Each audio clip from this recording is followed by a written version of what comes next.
हाय, good morning. आज हम लोग फिजिक्स का क्लास 10 का फर्स्ट लेसन जो हम लोग कल पढ़े थे प्रकाश का परावर्तन में बेसिक कॉन्सेप्ट पढ़े थे, जिसमें हम लोग पढ़े थे कि वेव थ्योरी क्या होता है, पार्टिकल थ्योरी क्या होता है और वेव पार्टिकल एंड ड्यूरेटिविटी क्या होता है। आज उसी को हम लोग पढ़ाएंगे और आज के टॉपिक हम लोग रखेंगे कि प्रकाश में कितने गुण होते हैं, यानी प्रकाश के गुण। आज हम लोग की टॉपिक है प्रकाश के गुण, यानी प्रकाश के क्या क्या गुण होते हैं। तो सबसे पहले हम लोग पढ़ते हैं कि प्रकाश का गमन क्या होता है, यानी इसके अनुसार ये प्रकाश गमन कैसे करते हैं, प्रकाश चलती कैसे, यानी ट्रेवलिंग ऑफ लाइट कैसे होता है। तो यहाँ हम लोग पढ़ेंगे कि प्रकाश हमेशा सीधी रेखा में गमन करती है। कैसे करती है? हमेशा सीधी रेखा में गमन करती है। सीधी रेखा में गमन करती है। सीधी रेखा में गमन करती है। गमन करती है, यानी हम इसको कहें तो light always travel in straight line. Light हमेशा क्या होती है?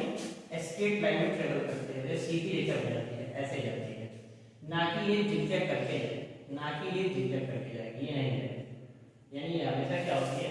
सीधी रेखा में जाती है।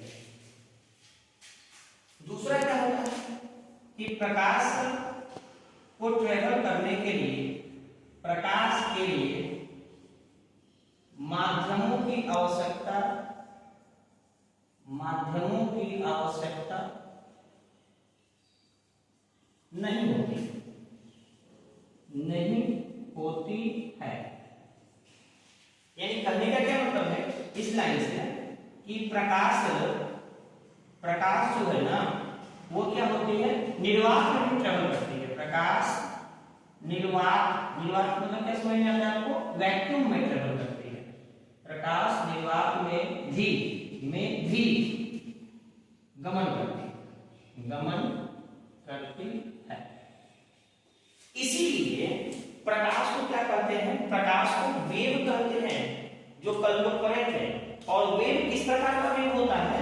तो यहां से हम लोग को निकलेगा कि प्रकाश एक इलेक्ट्रोमैग्नेटिक वेव है। कैसा है? इलेक्ट्रोमैग्नेटिक वेव, इलेक्ट्रोमैग्नेटिक वेव है। क्यों है? क्योंकि इलेक्ट्रोमैग्नेटिक वेव का जो प्रॉपर्टीज होता है वो क्या होता है कि यह बिना किसी माध्यम का, यह वेव बिना किसी माध्यम का, यह वेव बिना किसी माध्यम का, बिना किसी माध्यम का गमन करता है, गमन करता है।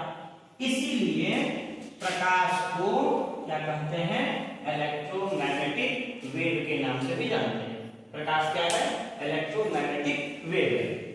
अब तीसरा है कि प्रकाश जो होती है वह माध्यमों में गमन करती है। तो प्रकाश के लिए माध्यम कितने रखे गए हैं? तो प्रकाश के लिए माध्यम 3 रखे गए हैं। और याद रखिएगा तो वह माध्यम कैसा होता है? तो वह माध्यम होता है आपका पारदर्शी माध्यम। जो पारदर्शी माध्यम कैसा होना चाहिए? यानी पारदर्शी माध्यम का मतलब क्या समझ आ रहा है? पारदर्शी मतलब होता है कि जिसमें से प्रकाश एक माध्यम से दूसरे माध्यम में जाए। यानी पारदर्शी किसे कहते हैं? वो कल की टॉपिक है हम लोगों के, जो हम लोग नेक्स्ट वीडियो में देखेंगे कि पारदर्शी किसे कहते हैं, अपारदर्शी किसे कहते हैं, पारभासी किसे कहते हैं, वो हम लोग की नेक्स्ट वीडियो में देखेंगे।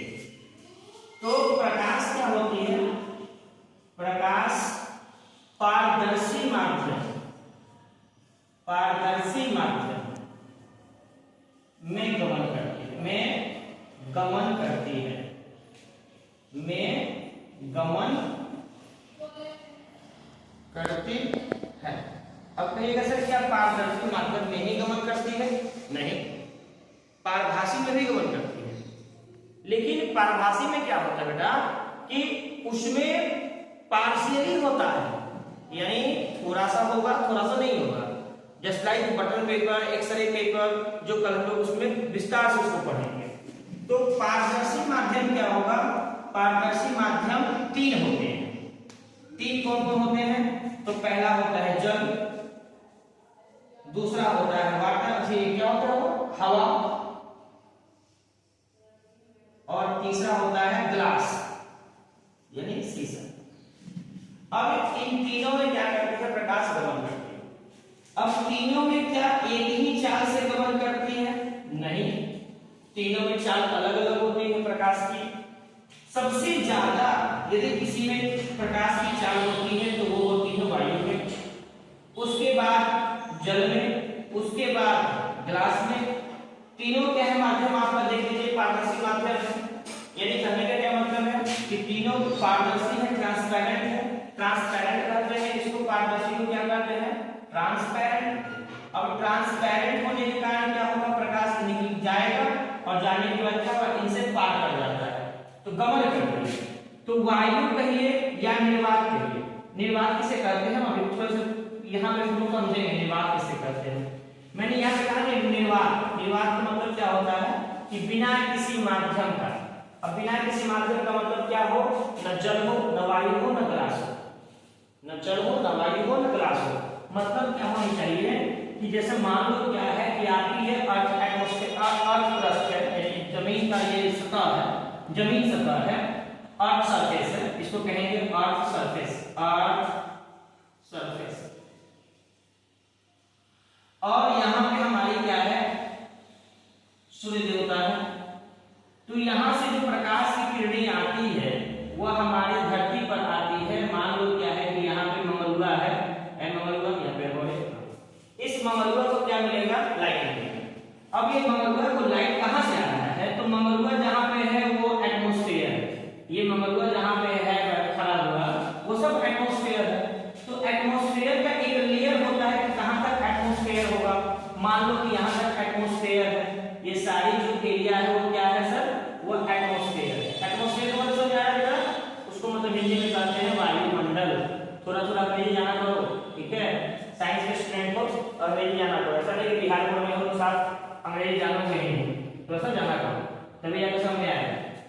तो अब एटमॉस्फेयर के ऊपर का जो लेयर होता है यानी एरिया जो होता है जहां पे एयर नहीं होता है, इन सब इलाकों में नो एयर जोन कहते हैं।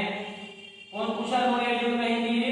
अच्छा लोग बता रहे थे। नो एयर जोन का मतलब क्या होता है कि जहां पे वायुहीन यानी वायु रहित क्षेत्र, यानी जहां पे वायु नहीं है, वायु रहित क्षेत्र, तो वहां पे क्या होता है बेटा?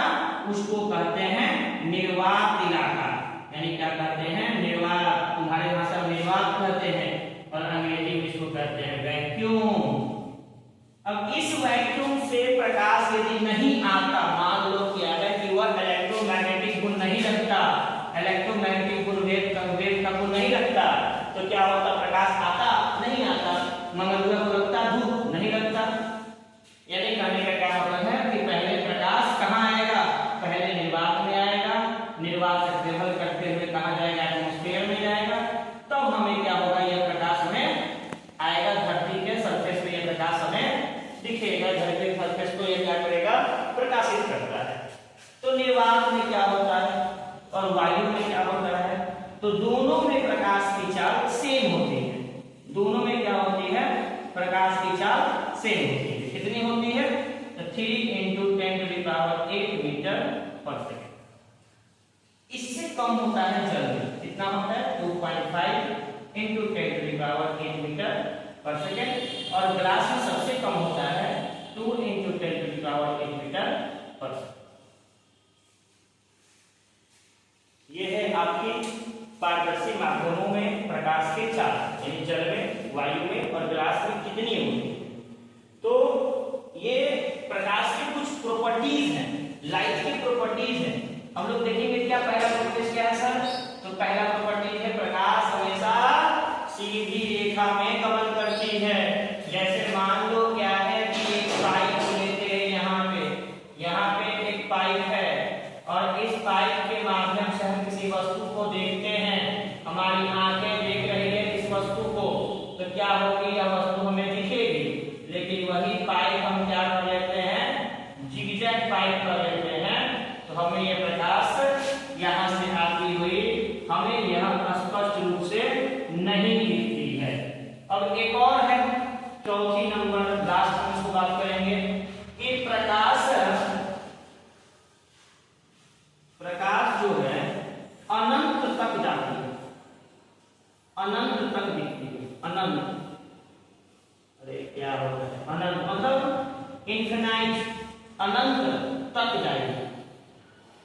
तक जाएगी, अनंत तक जाएगी, तभी तो अनंत से वो आ रही है, नहीं तो नहीं आती, अनंत तक जाती है।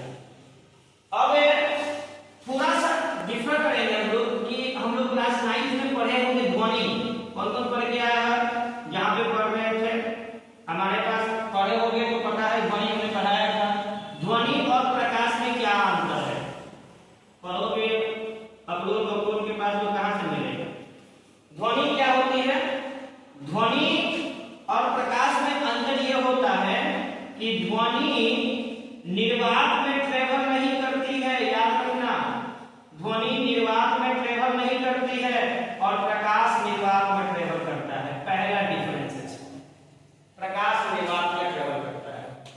अब ध्वनि और प्रकाश में और क्या अंतर है, तो याद रखिएगा कि अच्छा एक बात बताइए, इसमें सॉलिड कौन सा है, सॉलिड ग्लास है ना। अब ये मत पूछना कि सॉलिड का मतलब क्या होता है, लिक्विड कौन सा है, लिक्विड का मतलब द्रव, हाँ, तो लिक्विड वायु हो सकता है, नहीं हो सकता है। मास्टर कुछ भी पढ़ा दे गाय भैंस गधा घोड़ा तो उसको सुन के चल जाना सब, यही तो तुम लोग याद आज तक रह गई है। अब क्या है, गला में थोड़ा सा खराश आ गया है। जल, जल क्या है हमारे, लिक्विड, जल क्या है हमारे, लिक्विड, और वायु क्या है हमारी, गैस।